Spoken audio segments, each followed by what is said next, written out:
엄청 빠르게 변하고 있어요. 정신이 없을 정도로 새로운 것들이 막 나타나고 거기에 적응하다 보면 또 새로운 게 나타나고 이런 시대입니다. 우리의 신앙도 마찬가지입니다. 어릴 때 믿던 종교를 믿지 않고 떠나는, 다른 종교로 갈 수도 있고 아니면 그냥 믿지 않는 이런 현상을 영어로 릴리저스 스위칭이라고 하는데, 한 기관이 조사를 해보니까 이게 단 기독교만 아니라 기독교, 불교가 크게 부모는 기독교 신자인데 자식이 교회를 떠나거나 기독교를 믿지 않거나, 부모는 불교 신자인데 불교를 받아들이지 않거나 이런 경우가 많았다고 합니다. 우리 지금 다른 종교에 대해서는 우리가 생각할 게 아니고, 지금 대한민국만 하더라도 특히 젊은 세대들이 교회를 이탈하는 현상이 두더지게 나타나고 있다고 합니다. 교회가, 부모가 교회 다녀요. 부모는 신자인데 자녀들은 교회를 다니지 않고, 그래도 이제 서류 같은 거 쓸 때 종교란에 기독교 이렇게 쓰면 괜찮은데 종교 없음 이렇게 쓰는 사람도 있고, 여하튼 이 청년층이 감소하는 현상이 개신교, 천주교, 불교 모두 다 나타나고 있다고 합니다. 한마디로 이 시대적인 흐름 중에 하나가 이거예요. 종교가 싫다는 거예요. 종교가 싫다. 종교라고 하는 것은 이 경전을 갖고 있고 인정받는 거잖아요. 그 다음에 성직자가 있고 이런 거잖아요. 근데 그게 싫다는 거예요. 그것도 신기하게 영성은 있어요. 그래가지고 귀신 영화 이런 게 또 막 그냥 정말 이상한 시대예요. 그래서 명상, 마음 챙기기, 영성, 자기 성찰 이런 데 대한 관심이 또 많습니다. 요새 보면 템플 스테이 이런 거 돈 주고 하잖아요. 참 희한해요. 왜 이렇게 되냐면은 여러 가지 아주 복합적인 원인이 있는데, 그러다 보니까 굉장히 혼란스러워요. 우리 기독교 신자들도 굉장히 혼란스러운 시대에 왔습니다. 제가 지금 하는 얘기가 성경적으로 옳은 건지 한번 판단해 보세요. 인간은 단순한 물질적 존재가 아니라 영적 존재다. 이상한 거 없죠. 근데 자신만의 신성을 깨달아야 한다. 자신 안의 신성을 깨달아야 한다. 맞아요? 우리 대단한 생각입니다. 이건 뉴에이지 사상가가 얘기한 거예요. 자신 안의 신성 이런 얘기 우리 하지 않습니다. 근데 언뜻 들으면 그렇잖아요. 그리고 인간은 단순한 물질적 존재가 아니라 영적 존재. 이건 굉장히 기독교 신자 같네 이렇게 생각해요. 왜냐면 요새는 유물론, 그다음에 진화론 이런 게 판치니까. 그럼 엄청 막 헷갈려요. 이 마릴린 퍼거슨이라고 하는 이 뉴에이지 사상가가 희한한 주장을 했어요. 인류가 경쟁, 물질주의, 권위주의 중심 사회에서 벗어나, 그렇대요. 통합, 직관, 영성, 자기 실현 중심의 새로운 시대에 들어간다. 그래서 기존의 교회, 정부, 학교, 권위 이런 것보다는 느슨한 인간 네트워크와 개인의 각성을 더 중요시한다. 시대가 전 그렇게 하잖아요. 그녀는 심리학, 양자 물리학, 명상, 의식 연구를 연결해 과학과 영성은 충돌하지 않는다. 그래서 이 과학이 또 하나의 새로운 화두예요. 그래서 기독교인들도 과학의 영향을 많이 받아요. 그래서 아마 우리 성도님들 중에서도 그렇게 주장하는 사람들이 있더라고. 이렇게 우주가 넓은데 생명체가 있지 않겠냐. 이렇게 생각하시는 분도 계시더라고요. 이게 지금 과학이라는 이름으로 새로운 영성들이 막 침투하고 그러다 보니까 이제 젊은 사람들이 또 이제 교회에 대한 이런 비판적인 사고가 늘어나는 게, 옛날에는 은밀한 소식들이 잘 알려지지 않았는데 요새는 소셜 미디어 뭐 이런 거 통해서 막 삽시간에 나쁜 소식이 확 퍼져요. 그러니까 교회 그 옛날에는 아주 은밀한 곳에서 벌어진 일도 이제 다 드러나고 뭐 이러다 보니까 교회에 대한 신뢰가 막 떨어지고 목회자에 대한 권위가 떨어지고 제도 종교를 불신하는 거예요. 제도 종교. 그리고 일부 목회자지만 막 정치적인 어떤 발언들, 정치 편향적인 발언들 하고 하니까 교회 싫다 이거예요.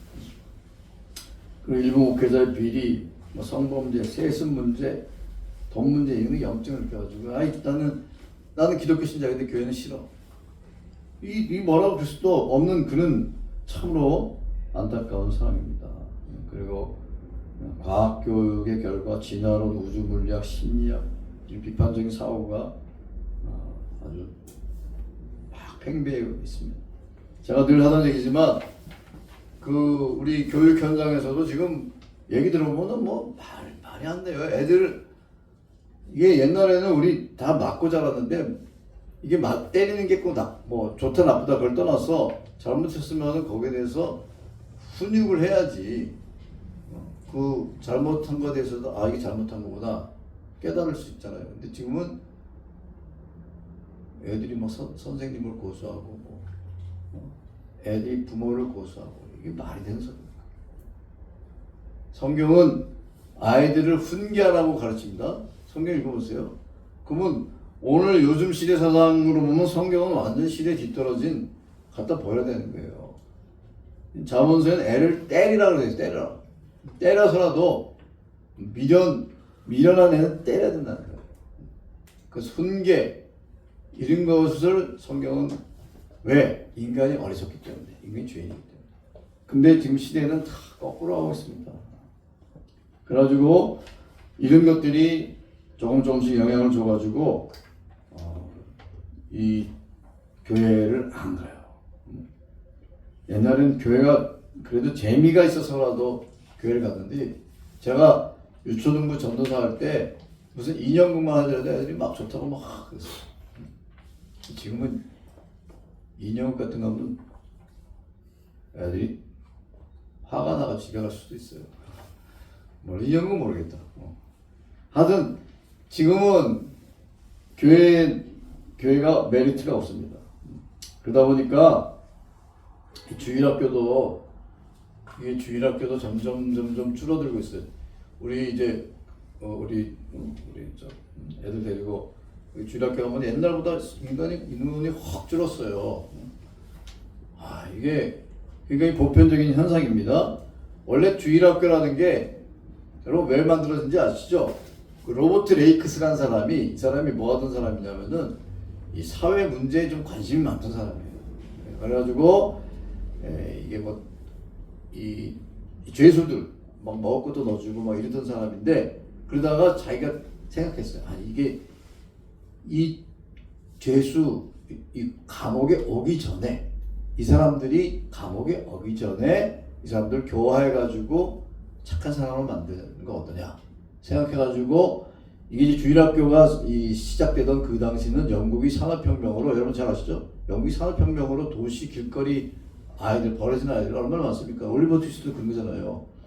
그런 문제를 해결하기 위해서 주일학교라는 것을 창설해서 주일날 일요일이죠. 주일날 킹 여사라고 하는 사람을 초청해서 그 사람한테 돈을 주면서 애들을 가르쳐라. 그러니까 이 애들은 막 버려진 애들이 방치된 애들. 이런 애들한테 뭐 글도 가르쳐주고 뭐 노래도 가르쳐주고 뭐 성경도 가르치고 성경만 가르친 게 아니라 글도 가르친 거예요. 그래서 이렇게 방치된 애들, 부모의 어떤 케어를 제대로 못 받는 애들을 데려다가 한 것이 그 주일학교 시초예요. 그리고 그것이 이제 지역 신문에 알려지면서 야 좋네 해가지고 막 알려지고 해가지고 적극적으로 교회가 도입해가지고 주일학교가 이렇게 한참 번성해서 제가 유초등부 할 때 이 여름 어린이 성경학교 한다고 했더니 애들이 600명 왔어요. 600명. 와, 달달하고. 근데 제가 그만둘 때 유년부 초등부 나눠줬는데 합쳐서 한 400명도 안 됐어요. 그건 누구의 잘못도 아니에요. 시대가 이렇게 몇 년 사이에 바뀐 거예요. 시대.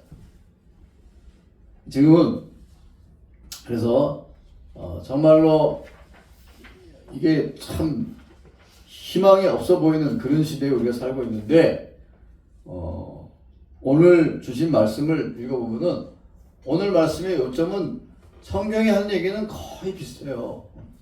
하나님의 말씀을 가까이 대하라는 겁니다. 하나님의 말씀에 순종하고 그 다음에 그것을 자녀들에게 가르치라는 거예요. 신명기 4장 얘기는 이 지금 신명기라고 하는 것은 모세가 가나안 땅에 들어가기 전에 모압 평야에서 이스라엘 백성들을 모아놓고 설교하는 거잖아요. 본인은 이제 가나안 땅에 못 들어가지만 너희는 들어가거든 이렇게 살아라 이렇게 하면서 제일 조심하라는 게 우상 숭배하지 말아라, 통혼하지 말아라, 그리고 하나님의 은혜를 잊지 말고 하나님께 감사하고 하나님의 말씀을 순종하라 그 얘기예요. 계속 그 얘기예요. 그러면은 하나님의 말씀을 순종하면은 비도 잘 내리고 또 이렇게 땅도 이렇게 농산물도 잘 되고 풍성하게 너희가 이 먹고 사는 문제는 걱정하지 않아도 된다. 하나님의 말씀을 순종하면 다 만사형통 된다 이거예요.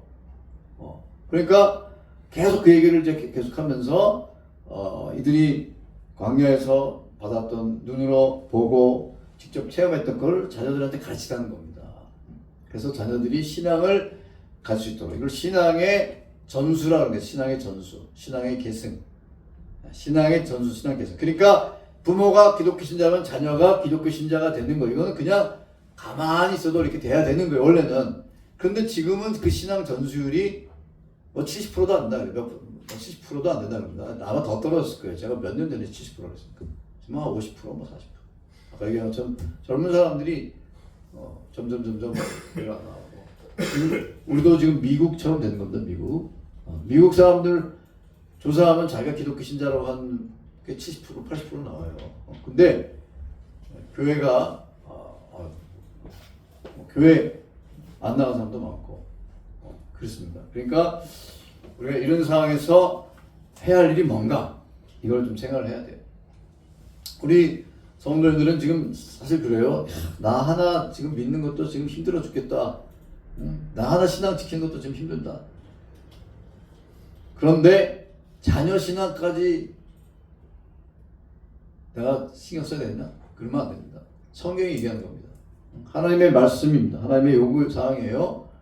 그래서 오늘 읽은 이 본문의 신명기 11장의 뒷부분을 보면 앞부분은 이제 너희가 하나님의 말씀 잘 지키면 명령 순종하면은 먹고 사는 문제 하나님 풍성하게 채워준다 그 얘기고 뒤에는 뭐냐면은 이런 말씀들을 이렇게 해가지고 아주 가까이 대하라 하면서 세 가지 이게 하나는 이제 이게 굉장히 중요한 건 세 가지. 하나는 뭐냐면은 이 옷 입는 옷에 내 깃에다가 이 옷 술을 만들어 가지고 술을 뭔지 아시죠? 실 같은 게 매듭하고 비슷한데 매듭은 뒤에 묶인 거고 이건 뭐 풀어진 거. 술을 만들어서 항상 하나님의 말씀을 생각하라는 거예요. 그 민수기 15장에 나옵니다. 그러니까 어떻게 옷 내 깃이냐 이게 이렇게 생각하시면 돼요. 지금 같은 옷이 아니에요. 네모난 보자기 생각하시면 돼요. 보자기 내 귀퉁이 있잖아요. 거기다 실을 이렇게 청색 실을 만들어가지고 가운데 구멍이 뽕 뚫려 이렇게 쓰는 거라고 생각하시면 됩니다. 근데 이 청색이 굉장히 아주 귀한 색입니다. 아주 고급 색깔이에요. 그래서 이 청색 물감을 어디서 얻었냐면은 지중해 그 얕은 바다에 사는 뿔고둥 달팽이에서 얻었다고 합니다. 그래서 뿔고둥 달팽이에서 이 물감을 얻는데 이게 굉장히 비쌌어요. 물감이 30g 얻는데 물감 30g 얻는데 뿔고둥 달팽이 25만 개. 와, 그러니까 너무 비싸잖아요. 그래가지고 나중에는 이 청색 너무 비싸니까 그냥 흰색도 괜찮아. 그래서 흰색도 허용이 됐습니다. 성경 민수기 15장에 보면 청색끈으로 하라 이렇게 돼 있어요. 이게 나중에 이제 그래가지고 이게 유대인들이 이것에 대해서 탈무드가 여기서 막 해석을 해가지고 이게 참 놀라운 또 나름대로의 그 해석을 합니다. 그래서 이 옷술에 사용된 실을 짜서 만드는데 8갈래의 하얀 털실을 규정된 간격에 맞춰 5번의 이중 매듭. 그래서 8갈래. 그 다음에 5매듭. 그럼 8 플러스 5는 뭐예요? 13이죠. 13. 그 다음에 이 여기 옷술이라고 할 때 옷이라는 단어를 가리키는 히브리 단어가 이 치치트인데, 치치트의 히브리어 알파벳마다 히브리어는 숫자 값이 있거든요. 숫자 값을 이렇게 합하면 600이에요. 그래서 치치트 숫자 값 600. 그 다음에 매듭하고 그 8갈래 그 플러스 13. 그러면 613이잖아요. 율법의 조항이 모두 613개입니다. 그게 왜 어떻게 613개냐? 하라는 명령 365, 하지 말라는 명령 248, 합치면 613개가 돼요.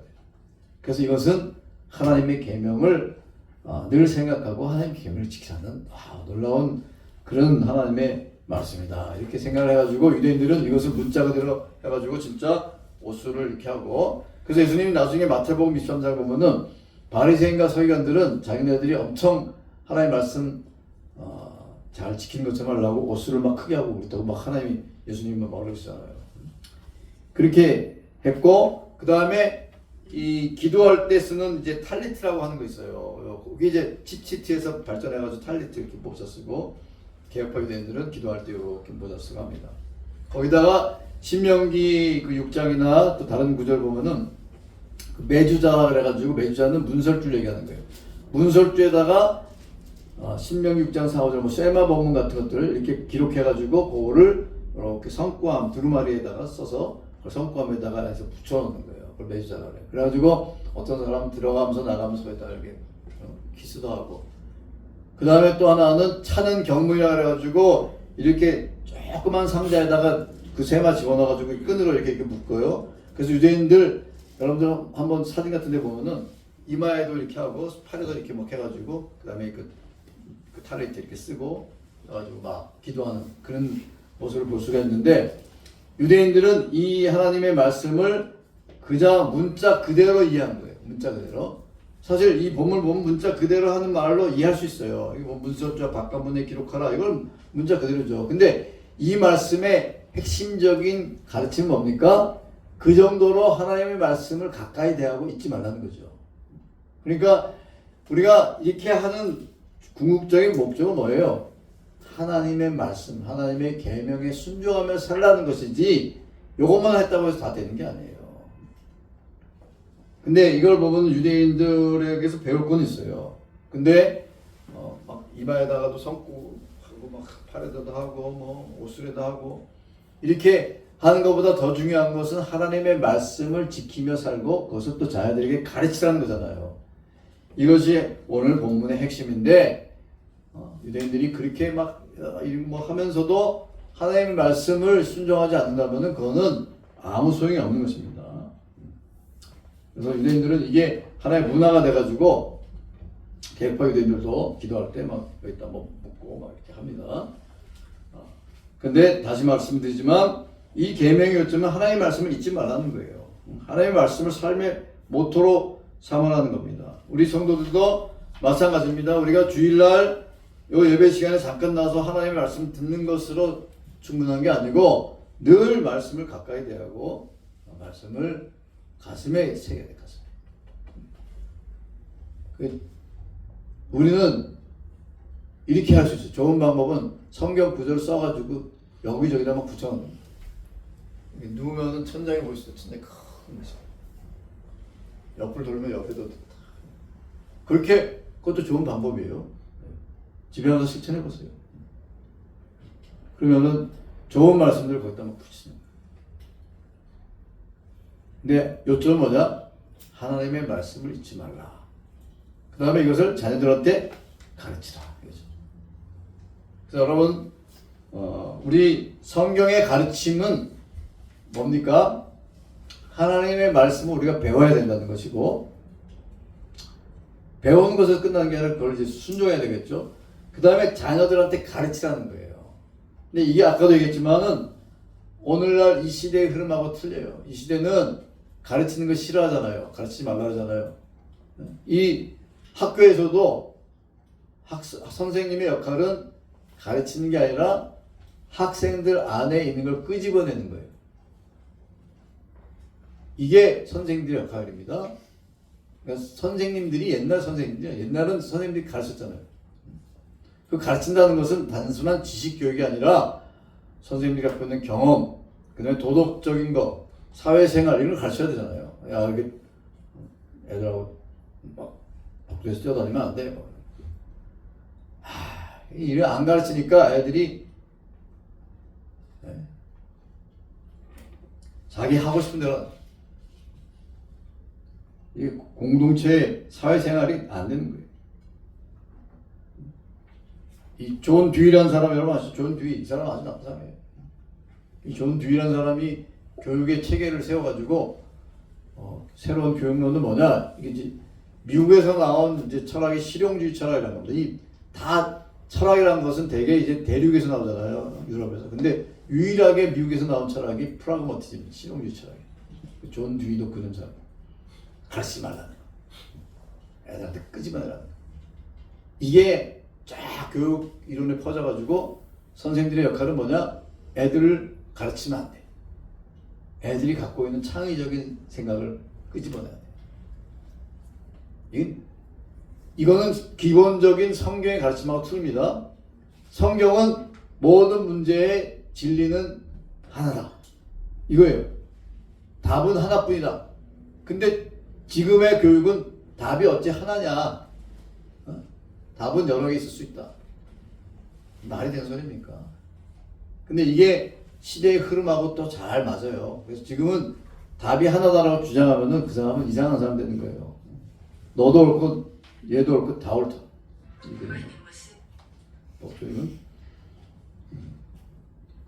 그래서 우리는 이 시대의 흐름하고도 싸워야 됩니다. 이 시대의 흐름하고 싸우면서 하나님의 말씀을 배우고 그것을 가슴에 깊이 새기며 그 말씀대로 살려고 노력할 뿐만 아니라 자녀들한테 가르쳐야 돼요. 그러면은 이 가르침을 어떻게 해야 되느냐? 아까 주일학교 얘기 나왔지만, 자, 이 주일학교는 뭐냐면은 처음에 주일학교가 나왔을 때는 이 방치된 아이들, 케어가 잘 안 된 아이들을 데려다가 걔네들을 가르쳐가지고 굉장히 아주 좋은 효과가 있었어요.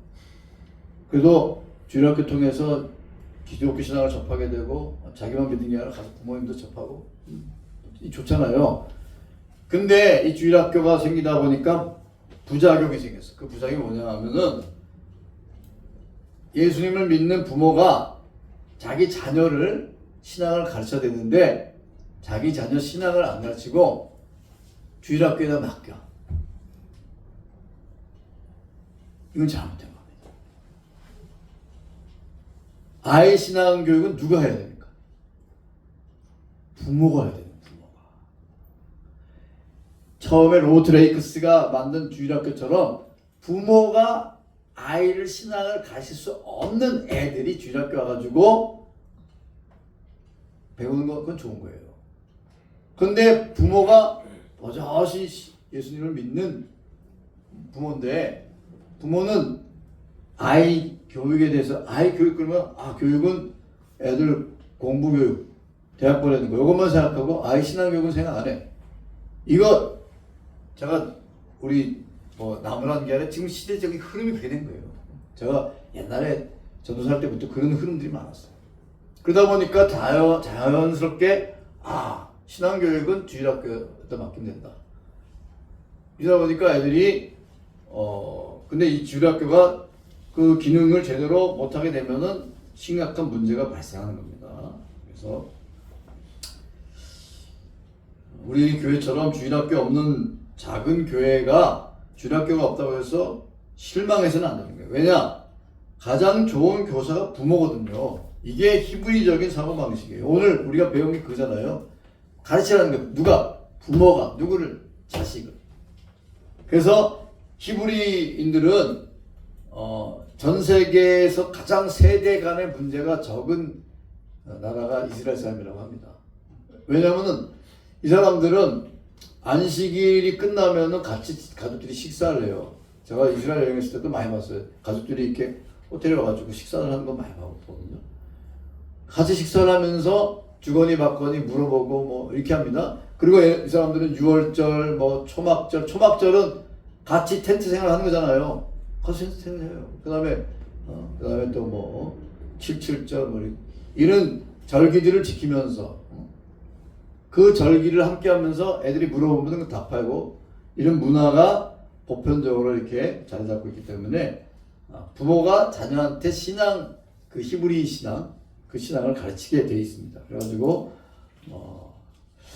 그것이 굉장히 많은 효과를 얻고 있는 거죠. 이런 교육 방법을 통해서 교육이 자연스럽게 이루어지고 자별적 참여를 유도하고 공동체의 체험을 통해 공동체 이루어야 되는 거예요. 우리 그 대한민국 가정에서 자라나는 아이들은 다 김치 먹잖아요. 젓가락질 할 수 있죠? 우리 젓가락질 할 수 있나? 다? 하죠? 젓가락질은 보통이 아닙니다. 아무나 하는 게 아니에요, 젓가락질.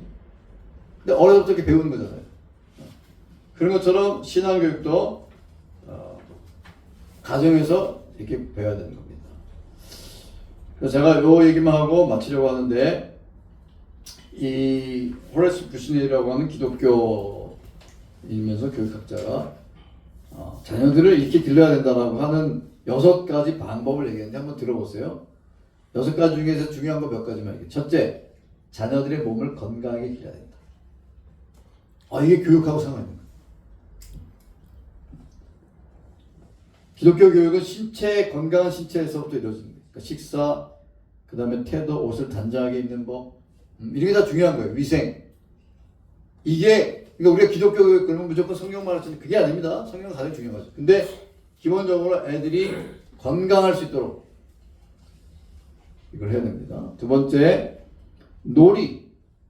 자녀들의 놀이에 깊은 관심을 가지고 자녀들과 함께 놀아야 합니다. 자, 부모님들, 자녀들하고 놀 시간, 이제 놀 시간이라고. 이제 문성철 집사님만 아주 기회가 왔네. 자녀들하고 아주 잘 놀아야 돼. 오니가 쳐다보고 있어. 자녀들하고 잘 놀아야 됩니다. 예. 왜 반응이 왜 다 시큰둥하세요? 그 다음에 자녀들이 성경의 진리를 사랑하도록 만들어야 돼요. 이거는 성경을 가르칠 뿐만 아니라 부모도 성경의 말씀대로 살려고 노력해야 돼요. 그 다음에 부모와 자녀 사이에 대화가 있어요. 대화. 좋은 대화. 대화라는 거는 야, 저 소금 좀 가져와. 이런 게 아니고 정보 교환이 아니고 대화. 대화. 아시죠?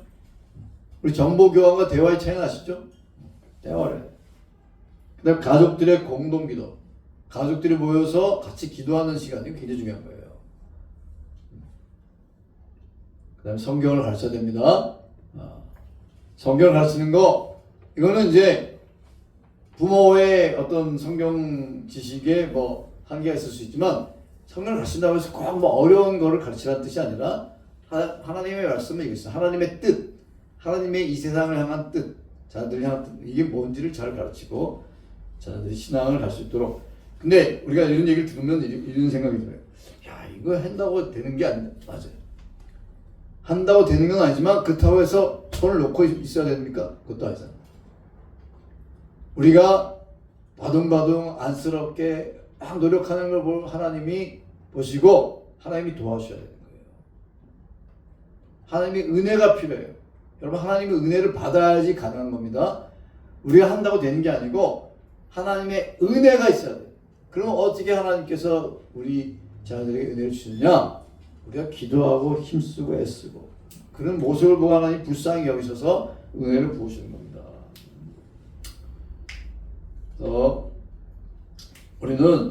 우리가 할 일은 이거예요. 이제 대한민국은 세속화된 사회예요. 세속화라고 하는 것은 다시 한번 말씀드리지만 영적인 것에 대한 관심이 없었다는 거예요. 아까 얘기한 것처럼 무슨 귀신 이런 것에 대한 관심이 많아. 근데 정말 영적인 문제, 죽음 이후에 사후 세계 뭐 이런 거에 대한 관심 없어요. 이런 세상에서 우리 자녀들을 어떻게 믿음으로 기를 것인가 굉장한 큰 숙제고, 이거는 우리 모든 세대의 문제입니다. 어떤 개인의 문제가 아니라 우리 시대의 문제라는 거예요. 매 시대의 문제였어요. 우리가 이 시대의 문제에 관심을 가지고 자녀들을 신앙으로 기르지 않으면은 점점 교회는 소멸해 갑니다. 가만히 있으면 소멸해 가는 거예요. 그렇지 않습니까? 점점 교인 수가 줄잖아요. 거기다 인구도 좀 줄고 있어요. 성도들은 자녀를 많이 낳아야 돼요. 최소한 2명 낳아야 돼요. 아, 상처받는 분이 있어요. 아니, 그러니까 이게 무슬림 보세요, 무슬림. 부인 4명에서 막, 그러니까 자연 증가 되잖아요. 우리는 자연 증가, 이렇게 좀 해야 된다, 그 얘기 진짜. 그러니까 어쨌든 이 점점 우리가 이런 문제에 대해서 위기의식을 갖고 기도하고 울부짖고 하나님께 매달려야 됩니다. 하나님의 은혜 없이는 자녀가 믿음을 갖기 어렵다. 오늘 제가 신명기 말씀을 읽으면서 모세가 가나안 땅에 들어갈 이스라엘 백성을 바라보면서 어떤 마음이었겠습니까? 자기는 못 들어잖아요. 굉장히 걱정이 되는 거예요. 그 무슨 마음인지 알겠어. 자기 걱정이 돼. 그러니까 막 이렇게 겉면하고 타을리고 그런 마음으로 지금 하는 거거든요. 우리가 그런 마음으로 이 자녀 세대를 놓고 기도를 해야 됩니다. 이제 우리는 조금 이제 더 살겠지만 하여튼 뭐 점점 천국 가잖아요. 사라져요. 자녀들의 세대가 교회를 이제 이끌어야 됩니다.